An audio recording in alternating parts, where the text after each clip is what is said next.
We have the Collin Mitchell joining us. He is a 4-time founder, passionate about sales, entrepreneurship, and podcasting. He's actually shared some of his wisdom with us too. So he's the co-founder of Salescast, his wonderful t-shirt, and host of the Sales Transformation. And Collin lives out in LA with his beautiful wife, just had a baby, and has a new puppy. So welcome, Collin. The floor is yours. Oh, sorry, not yet. The floor is almost yours. Everyone, if you have any questions, please put them in the chat. We'll get to them at the end. Okay, now the floor is yours.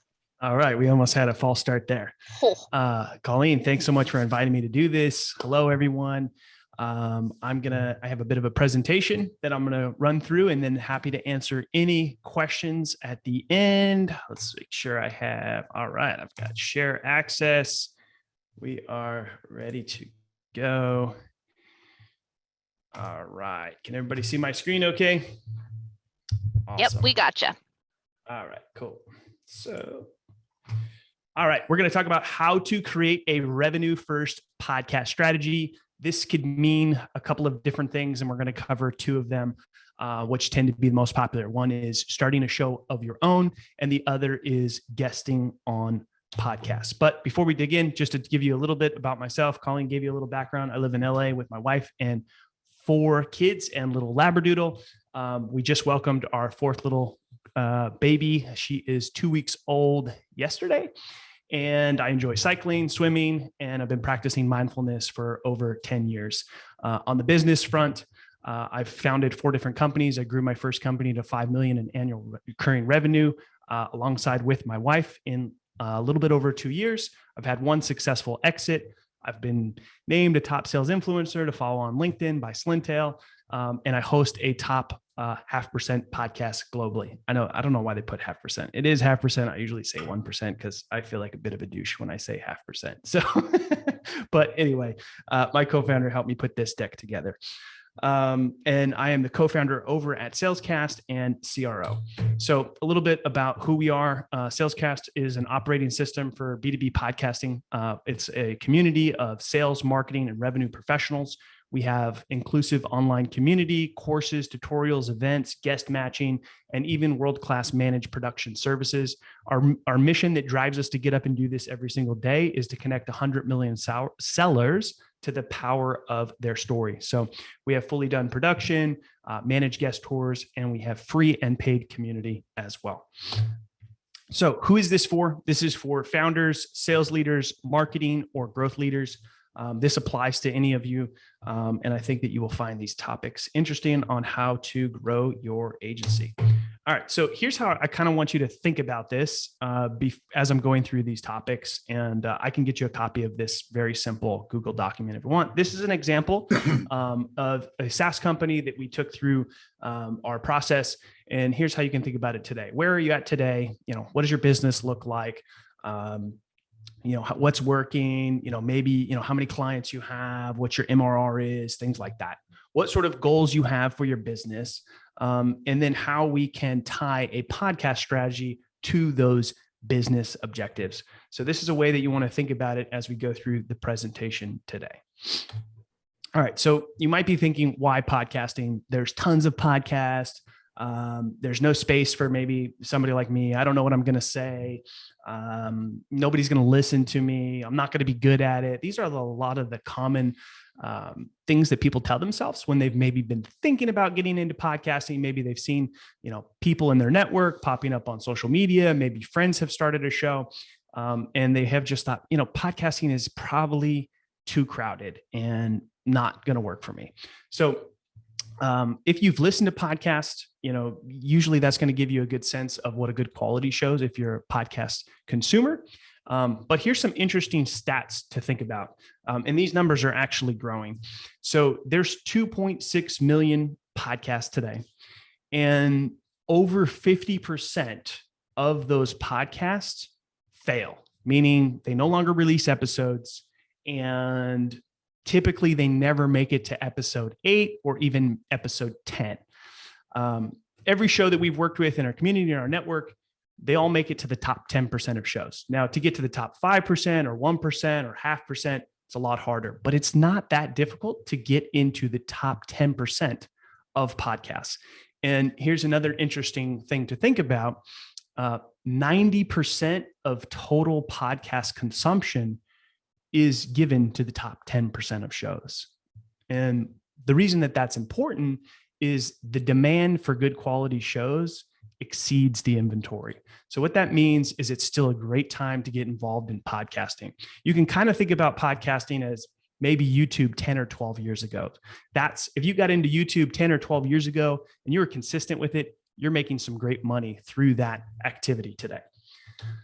All right. So I want to talk about the difference between starting a show or guesting on shows. These are both great strategies, but there's some key differences. So you can identify where is maybe a good place for you to start.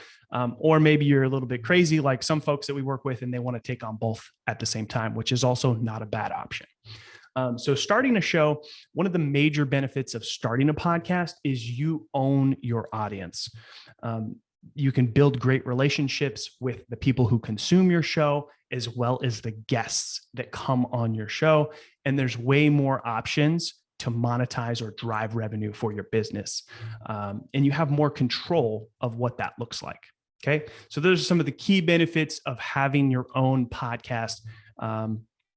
Now, guesting on shows, if you're super busy and you don't have a lot of time, guesting might be a good comfortable to start. Or even if you're just a little bit on the fence about starting a podcast, guesting on shows is a great place to just dip your toe in the water before going all in on starting a podcast if you're not completely sure or committed to the activity. It's less of a time commitment.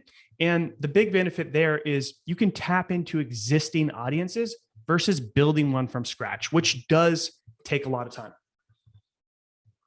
So, and when you guest on shows, you can target specific niches versus going very wide when you're first building your own audience. And it's a lot of fun sharing your story. You can just show up, give a good talk or have a good conversation, and then you're done. There's nothing else that you need to do after that other than maybe sharing the content when the episode goes live. All right. So here's something I want to think about. How, people have been generating leads and doing outreach, spammy LinkedIn DMs, colorless automated emails, unperforming paid ads, fancy retargeting. So, there's a lot boring newsletters, video sales letters, pressure cooker tactics. There's people are wanting that you got to do today in the way. What people are starving for is more authentic relationships. And I'm not saying that podcasting is going to solve all of your lead generation problems or give you more clients than you have to handle. There's definitely a place for both. But if you have high quality targets, people that are game changers, if you land them, these are the people that you would use this approach. You can have authentic conversations. You can build a relationship based on value, adding value from day one. And you can develop that through having them on your show, lifting them up, building impactful content. There's been moments where people have come on my show. I've interviewed probably over 500 people at this point. And in some cases, for whatever reason, people tend to get really personal on podcasts. They open up, they maybe share things for the first time. Those are life-changing moments for some of these people. And you're the person that provided them a platform to share that. And the relationship that you build based on that is very different than, hey, let's set up a discovery call and talk about what I want to sell to you. So what that does is it accelerates the trust funnel. Trust is an important component in any sales process that you have. You're going to reach out, you're going to reach when you have people on your podcast, you skip the traditional sales funnel and they go straight into your trust funnel. You invite guests that you want onto your show, and you're very, very specific with the people that you ask on your show. So you should have a pretty good idea of who your ideal customer profile is. And those are the people that you want to build relationships with. Those are the people that you're going to reach out and ask to come on your show. The conversion rates are insane. If you do any sort of cold outreach in your business, or maybe even for your clients, I'm going to assume that this crowd, most of you are probably pretty good at marketing or copywriting or outreach, and you probably get higher conversion rates than maybe other folks.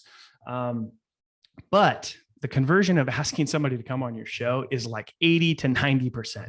If you go ask 10 people to come on your podcast and talk about themselves and share their story or lift them up as a thought leader, 8 or 9 out of 10 are going to say yes every single time. So you can think about who are your high value targets, or even deals that have stalled. You don't have to use this just to prospect. You can, people who have already come into your funnel, who you already have somewhat of a relationship, maybe things have slowed down a little bit. You can accelerate that relationship and move deals forward by asking them to come guest on your show and increase your close rate. It's going to increase your ROI. It's going to increase your lifetime value of your customer, and it can drastically shorten the sales cycle. And you can also, even if you sometimes a good comfortable place to start is just asking even existing clients to come on and share their story, because it's going to strengthen those relationships and eliminate churn as well. All right. So there's really 2 different types of podcasts. There's a very sales focused podcast, which is what we've just spent majority of the time talking about.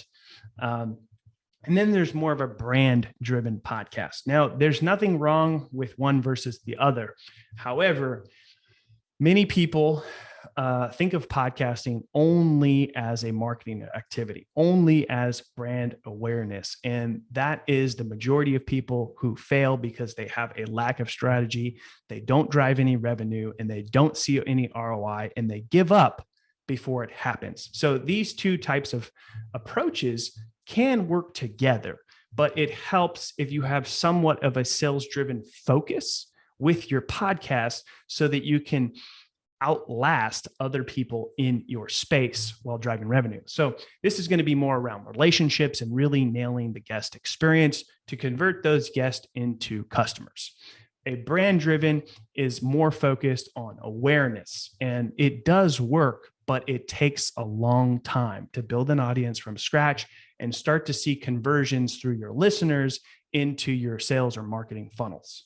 Okay, so it helps if you have a primary strategy, but you can think about what either one of what one of these 2 options might be better suited for you. All right, and when I talk about a sales focused podcast, there's 3 different ways that you can approach this. My personal favorite is the one in the middle here, where you ask your ideal client to come on your show. And these are some examples of what your client might look like. You would know here what your clients or your ICPs are better than me. And then there's another approach as well, is who do your clients follow? Who are the thought leaders in their space? And you can ask those people to come on your show and create collaborations and create content together that they're going to share across their social platforms, which is going to spread awareness about you to their audience, to their followers. Okay. You can also think about it from a partnership standpoint. Maybe maybe you have an ideal partner profile. Maybe it's a different marketing type of company that offers a complementary service to you and doesn't do what you focus on. Well, those are great people to build relationships with. You have a similar client profile. You can create affiliate partners, referral partners, whatever that looks like. If you have a formal partner program and that's something that's working with you in your business today, then that could be a good option. I wouldn't suggest trying to build a partner program and figuring that all out while using this as a method to build those relationships. I would only recommend that option if you have a partner program today or a referral scenario that is shown and proved to be successful in your business. All right. Oops. All right. So here's an example. I just want to give you a quick example of my show specifically. So in January alone, my show generated $31,000 in revenue for our company. Okay. That's across 244 episodes. And I've collectively had a little bit over 800,000 downloads. So I want you to think about how can you make money with a podcast? How are you going to drive revenue? Well, here's some revenue streams that a podcast can create for you. We talked about converting your guests into client and customers. There's ad revenue. Okay. So of that 31,000, about 40% of that was ad revenue on my show. You can promote your own offers. Maybe you have digital products or courses or something else, or maybe you have some sort of, amazing lead magnet that's super high value that people are going to want to get access to. Then that's something that you can promote on your podcast. There's also paid guesting. So of the people that, of the revenue that we made up in January, there was about 5% of people who paid to come on the show. You can also have a subscription podcast, or maybe you have a paid community. These are all things that you can promote on your podcast.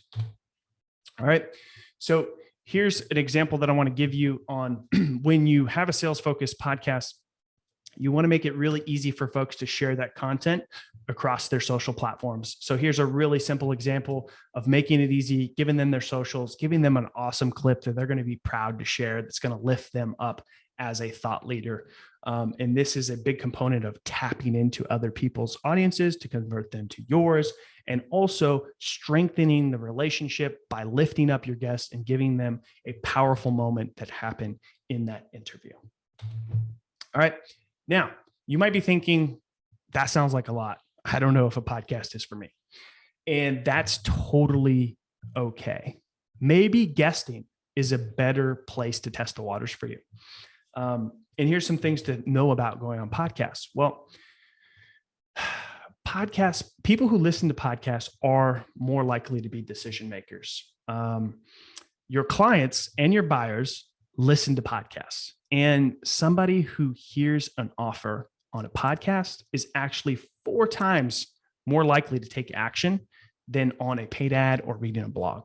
Okay. So there's a lot of trust that's built through podcast listeners that tune into a show regularly as part of a habit, and giving that podcast episode their undivided attention by plugging them into their ears. Okay. And you guys might be familiar with this book here by Russell Brunson. Here's something directly out of the book. Podcast audiences are much more affluent people. They're 45 times more likely to have a net household income of over $250,000 per year. So people who are making decisions and having decision power are listening to podcasts. Okay. So you might think, well, what podcast to go on? Why is it worth it? Well, you get access to highly engaged audiences.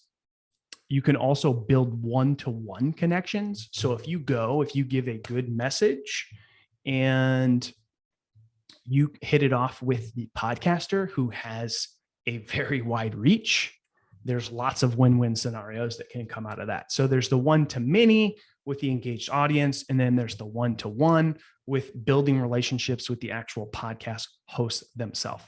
Okay. You can elevate your thought leadership, because typically whenever you go on a podcast, they're going to give you content. You're going to be able to share that content. And the more that you guest on podcasts, you're organically going to start to get invited on more podcasts as well. And the thing is, if you tap into these audiences and you do a good job, this is going to result in sales for you. Okay. So here's a couple of tips on how to get yourself booked on podcasts, how to get them to say yes. So don't just build a list and do some sort of spray and pray outreach. It's never going to work. It's going to get ignored. So number one, do your homework on the podcast. There's a website called listennotes.com. I'm going to grab some water here for 1 second. I would suggest you type that in your browser right now, listennotes.com. Save it, bookmark it, do whatever you need to. It's a very helpful site. There's many other sites that have podcast data. You can go to Chartable. You can try to search through Apple. But Listen Notes, it's not the prettiest looking website, but it is the most accurate. And on Listen Notes, you can start to filter by types of shows and quality of shows, and if it's still an active show. And you can start to build yourself a list of shows you think you would be a good fit for. Check out a couple of episodes. You can actually listen to them on there. Write the show a review if you enjoy it and you think it's a good fit. Okay. You might think this is funny, but know the host's actual name. Sometimes the email for the show is not necessarily who the host of the show is. They might have a producer, they might have a company like us that manages the show, because we get tons of outreach for our clients because we are the owners of the shows. A lot of cases, we're the ones that submit it to the podcast platforms. So actually know the host name. Use a personalized video in your outreach. Okay. Mention something that you learned in the episode. Let them know that you wrote them a review. There's really two things that podcast hosts care about most: reviews for their show and bringing value to their listeners. Okay. So let them know what sort of value you can bring to their listeners. Please, please, please do not take a PR approach where you send them a one-pager on how awesome you are, because it will get ignored. Okay. Podcasters see this stuff all the time and they ignore it unless they're really desperate for guests. Okay. And don't necessarily have like a, hey, let's book a call sort of call to action. Close it with like a question. Do you think your listeners would find value in any of these topics? Okay. So you flip the ball into their court and let them raise their hand and saying, hey, Collin, I'd love to have you on my podcast. These topics are amazing. I think thanks for the review. Okay. So you have their attention. Keep it short and brief. Okay. Be very intentional about your follow-up. It might take 6 to 8 to 10 times. Podcasters are busy. Sometimes it's not their primary job. They might do it on the side at night, on the weekends, or it might be something that is a component of their business. Okay. So don't be lazy. Follow up 8 to 10 times to get a yes. Okay. If you're persistent, it will pay off. Okay. Now here's an important piece: how to be a great guest. You want to get noticed and stand out. And you also want to we got a little typo there. We'll have to fix that. You want to stand out and have a solid CTA. Okay. Because we're going to talk about that in a minute, but so many people mess that part up. Okay. So do your research on the host. So this is after they've said yes. Okay. You've done your follow-up. They say yes. They book you for either a prep call. They book you to actually come on the show. Do your research on the host now. Check out their socials. Listen to maybe some podcast additional episodes. Have a great story to share on there. Okay. You don't want to show up to the podcast and make it be a big sales pitch. Okay. The podcaster will get irritated. They probably won't even publish your episode in a lot of cases. So have some stories, have some examples. Be willing to just get real and raw and authentic. Okay. Because that's going to make the best content. Also, try to make it conversational. Okay. Feel free to throw a question at the podcast host. They love that. Okay. What they don't like is if you go on a big rant and make it all about you. Okay. So make it engaging, make it conversational, use some stories. It's going to take some practice. Like, you are not going to be great at this at first, and that's totally okay. What I'd recommend is you actually maybe start with some smaller shows, get some practice reps in, and then go after some of the bigger shows after time. Okay. Be willing to promote the episode. This is huge. If you want these podcast hosts to introduce you to their friends, which are other podcast hosts, have good podcast guest etiquette. Okay. These are the things that we're talking about now, but this is a big one. If you do not promote the show, you will never get invited back again, and they will not refer you to their friends. Okay. Have a nice looking and sounding setup. It's important. Okay. Invest in a nice camera, maybe spend a couple $100s on a mic. It's worth it, especially if you're sending videos in your outreach and the podcast host sees that you have a professional setup. That is going to increase the conversion of people saying yes for you to come on the show dramatically. Because that is always a question. People are always concerned. If I do this episode, are they going to show up on their phone, which is a big no-no. Okay. Be in a quiet space, have a good setup. It's going to make a big difference. Okay. They might have communities that you can join. Okay. This is a huge benefit of guesting on shows. A lot of podcast hosts might have their own community. Okay. And it might open up other collaboration opportunities, maybe doing a webinar with them, maybe other speaking opportunities. Maybe, you might have your own podcast and invite them on a show. So building relationships with these hosts is really important.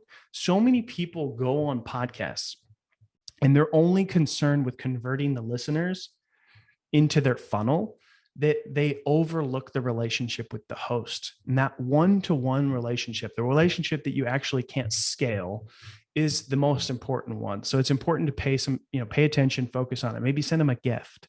Maybe, let them know, send them a thank you card. It doesn't have to be anything big, but it will go a long way. So that is all I have for you folks today. I think at this point, we're going to open it up for some Q&A.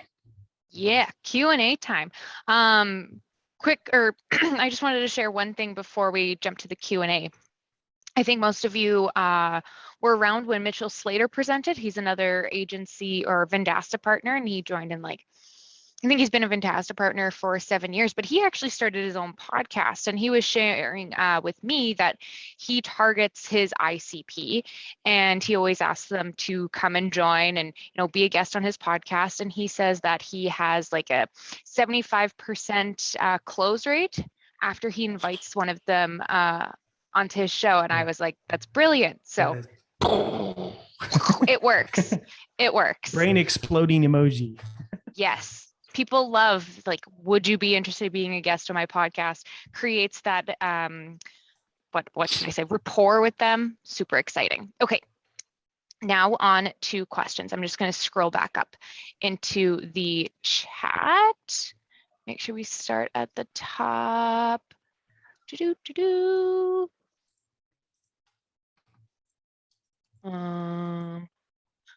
Guys, bear with me. Sorry, guys. I'm sorry. Oh, Matthew is asking, what about my clients' as guests? What was the question? What about my clients as guests? My clients, guests. So you're B2B and then they're B2C. I think that makes more sense in like a brand awareness, right? If you're trying to elevate your brand in a specific niche, then that makes sense. But I would be a little bit concerned with the conversion there. I would say more focused on more people that you want to be your clients instead of your clients' clients. But I need to know a little bit more about the business really to understand that. But I think going direct to your clients is a better option. Matthew, do you want to unmute? You don't have to. Okay. 3, 2, 1. Okay, moving on. Mr. Davis, what would be the ROI KPI for a brand-driven podcast that would lead people to giving up? So people typically give up because they generate 0 leads and $0. And when you're doing more of a brand awareness approach on a podcast, it takes a lot of time and it's a lot of work to produce a podcast. So people tend to give up when they don't see any results. So, I mean, the KPIs or the ROIs could be, adding people to your email list, getting people in your funnel, getting people to show up to events, actually converting those to dollars would be the things that you'd be focusing on. And with the brand awareness, you have a little bit less control because you have to actually be around for a little while in order to build trust with the people who are listening to your show before you start promoting stuff right away. So it's a longer tail strategy rather than a more direct sales motion. However, you can do both approaches simultaneously. It's just that the brand awareness takes a lot more time, and I see people tend to give up if that's their only focus. Robert has a follow-up question. How frequently are you posting content to get to that 300 plus number of 31K in revenue? Yeah, good question. So my podcast, I do 5 episodes a week. That sounds like a lot. And to be fair, I don't have to touch any floating production. brain emoji. Yeah. There you go. But 2 of those are solo episodes. And the reason that we do solo episodes is I'm going to answer the question, but just give you a little context of the reason why we do 5. So having guest interviews, which we do 3 a week, helps get new acquisition listeners. But the solo episodes help with audience retention because it builds more trust and authority with you directly as the voice rather than always just highlighting your guest. So having a mix of solo episodes and guest interviews is a great option. So a good comfortable place to start could be weekly. Maybe you do 1 sub 10-minute interview. Sub 10-minute solo episode, and then you do a longer, interview. So that would be twice weekly. Some people think, oh, that's crazy. I was thinking maybe bi-weekly would be a good cadence. I don't recommend bi-weekly. It's like the bare minimum that you will do on a podcast, meaning like every other week. Podcast listeners are creatures of habit. If they're plugging you in their ears, during their morning walk, taking their dog out, cleaning their house while they're exercising, bi-weekly is just not enough for their appetite. Also, if for any reason you miss a week when you're on a bi-weekly, you're going to lose listenership significantly because after 2 weeks, Apple Podcasts stops automatically downloading the episodes to your device. So when somebody subscribes to a show, they're automatically downloading to their phone, and it's giving them a push notification every time there's a new episode. But if you miss more than 2 weeks, it stops doing that. And then your listeners have to go back in there the next time they stumble across your show and resume those downloads. Okay. David asks, I'm interested in Collin's thoughts about podcasts with video versus those that are audio only. And Robert also commented, my thought as well. I think the case for podcasting has been made. I'd like to hear some thoughts on audio versus video, and more importantly, producing and editing, to which he needs help with. Okay, so great question, because a lot of people still think podcasting means audio only, but podcasting has evolved significantly. There's some still good old dog audio only shows, but most podcasts are video and audio these days. I highly, highly, highly recommend using video. Even the podcast platforms are starting to support video. Okay. So even if you just want to get started with it and you're like, oh, the task of editing video seems too overwhelming, at least record with video. Okay. You don't have to do something with the video right away, but make sure you're at least recording with video so that you can when you're ready. But video is going to help in a lot of ways, especially if you have a sales motion where you're trying to really nail the guest experience. If you have somebody on your show, and you give them a short clip that lifts them up and makes them look awesome when they said something incredible or they dropped a gem or a knowledge bomb, giving them that content to share is beneficial in 2 ways. One, it's going to help to get their followers to convert to yours. Also, they are going to feel good. People buy from people who make them feel good. They remember a little bit about what you do, even less of what you said, but they never forget how you made them feel. And by giving them a piece of content that they're proud to share, they're going to feel good, and it's going to increase the likelihood of them doing business with you. Donald asks, are you reusing the podcast material as in blogs, posts, video, or audio snippets? Absolutely. That is probably one of the things that made me absolutely fall in love with podcasting is the ability to do a single activity and repurpose in so many ways. So you can, if you write really good show notes for your podcast, which is something I highly recommend because it's a small detail that people tend to overlook. And it helps with visibility on the platforms and podcast SEO. You can take those same show notes and then you can just flip them into a blog for your website as well. You can create audiograms, you can create video clips, you can create content for YouTube, TikTok, Instagram, LinkedIn, you name it.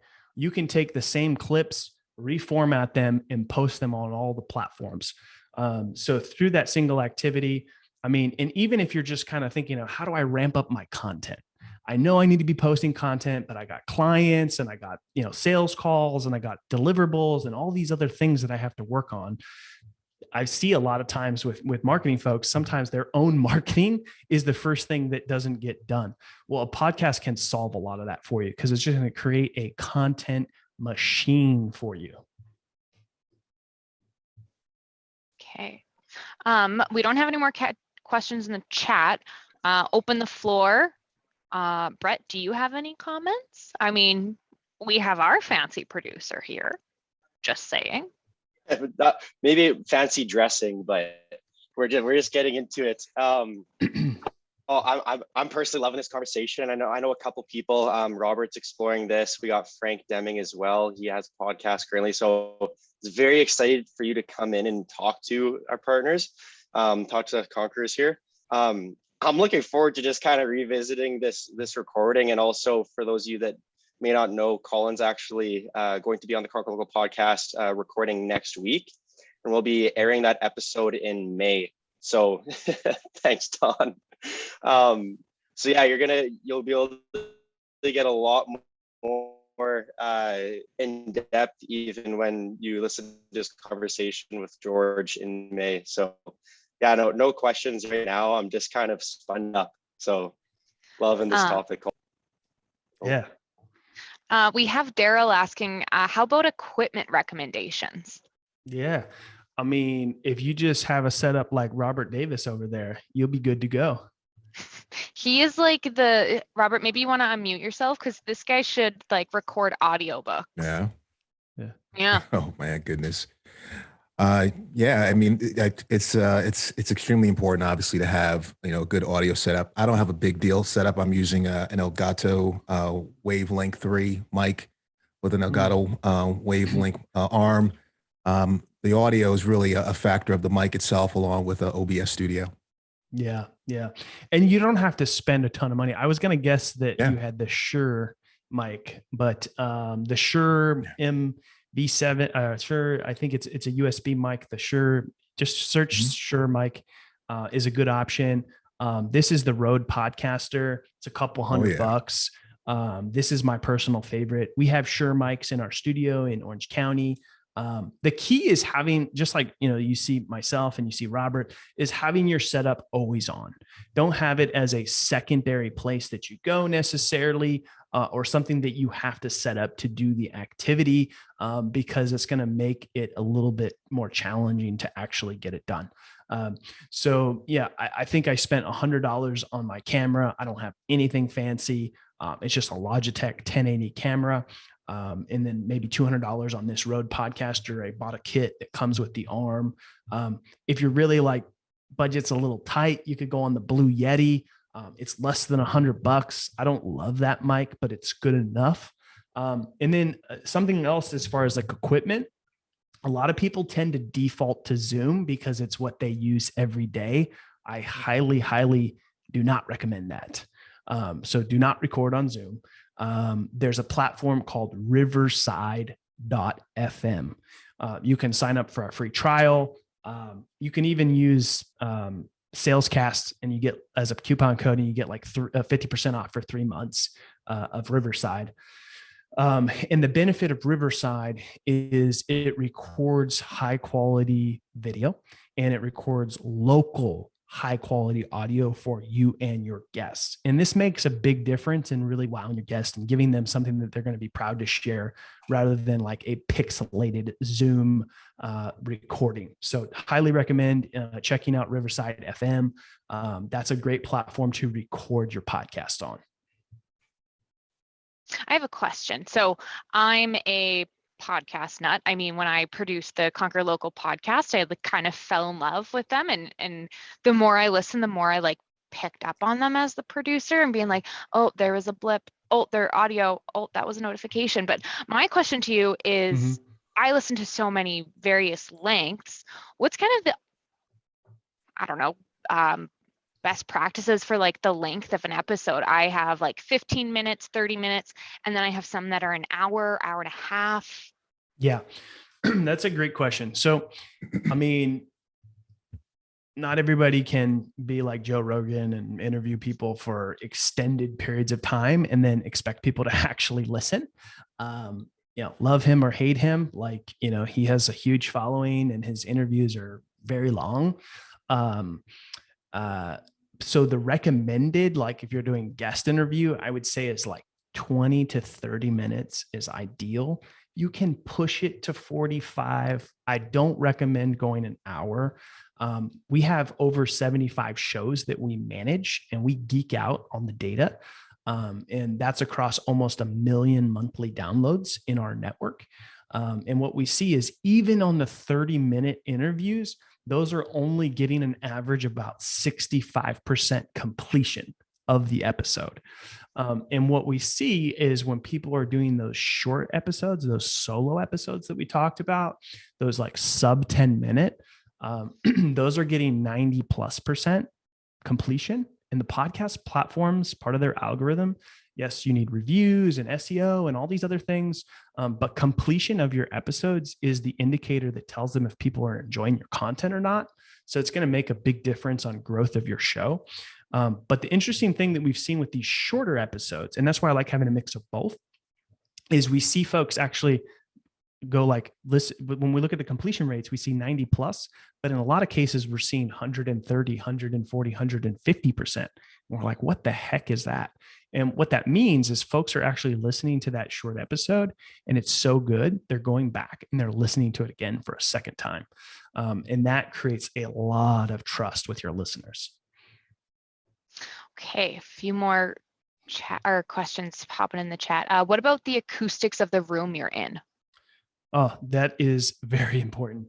So I recently just moved into my home office and the echo in here was horrible.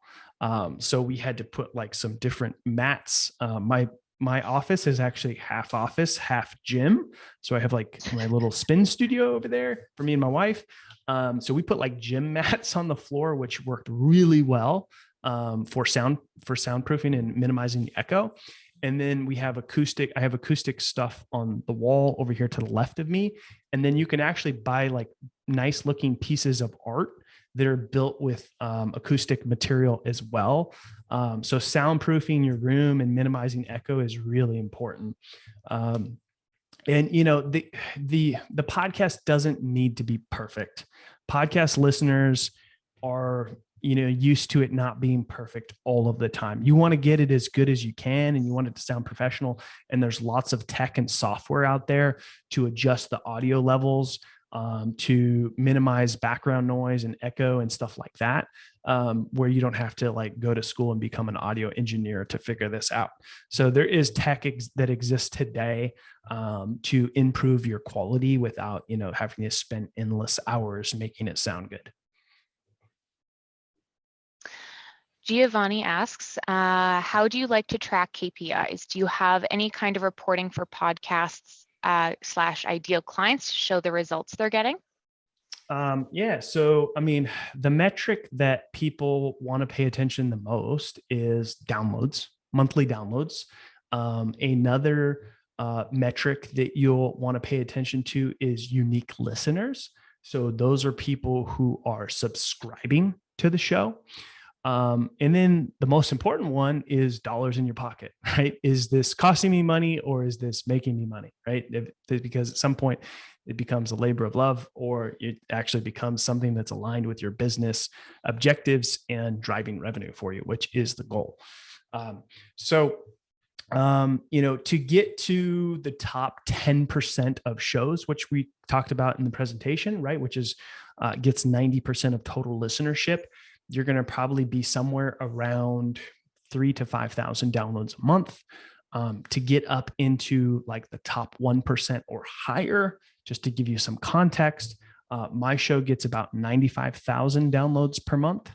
And if you hit 3,000, 5,000 is easier to get. Once you hit 5,000, if you're consistent, you're going to outlast a lot of people, and then you can get to 10,000. There's all kinds of ways to monetize a podcast these days. And if you package it right, then with other components that you have as well, then you can, drive revenue through ads and other things like that. But yeah, you're going to want to look for monthly downloads, unique listeners. Those are kind of the most important things to focus on with growth of the show. And if people are enjoying the content. One thing to add to that too. So your typical podcast host is not going to have great data. So a lot of people go with Anchor because it's free. I don't recommend it because it doesn't give you good reporting and there's not a lot that you can do. If you're going to start a podcast, go with a podcast host that has dynamic ad insertion. This is extremely important so that you can promote whatever you want across all of your episodes dynamically. So Simplecast is our go-to hosting platform. I highly recommend that one. But where you're going to even see better data is when you log into Spotify and you log into Apple Connect for your podcast. Those are going to show you even more detailed data than what you can just see that's available through API in any podcast hosting platform. David asks, can you post the microphone you recommend in the chat? Sure. Our dear producer, he asks, what do you focus on for most important metric? I think you kind of answered that with listens. Yep. What's typical pricing for ads per impression? Yeah, so the industry average is like 25 to 30 per CPM, so per thousand.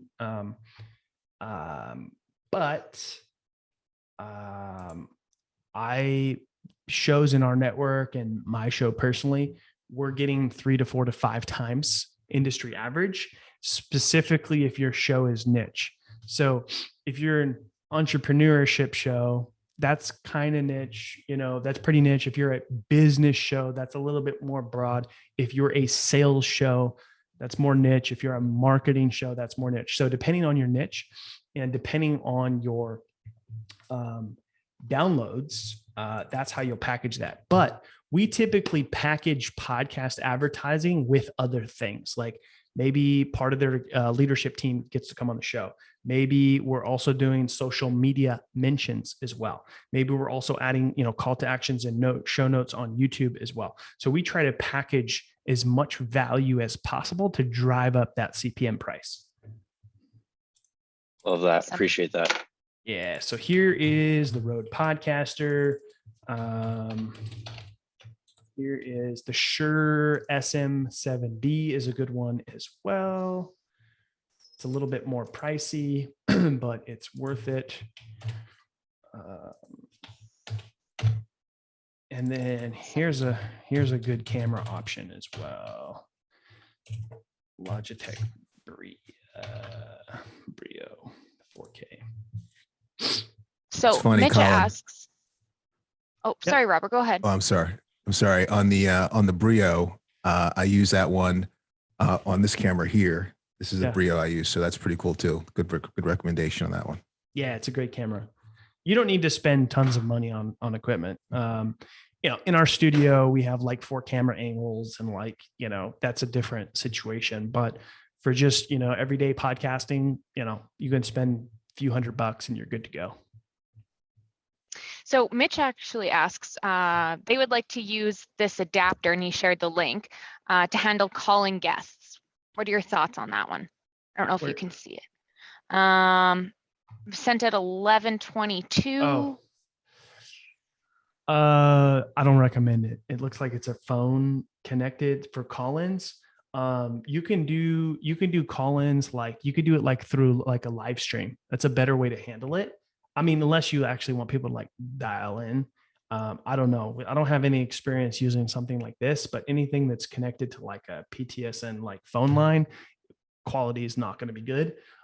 You can use Riverside has a call-in feature where people could call in.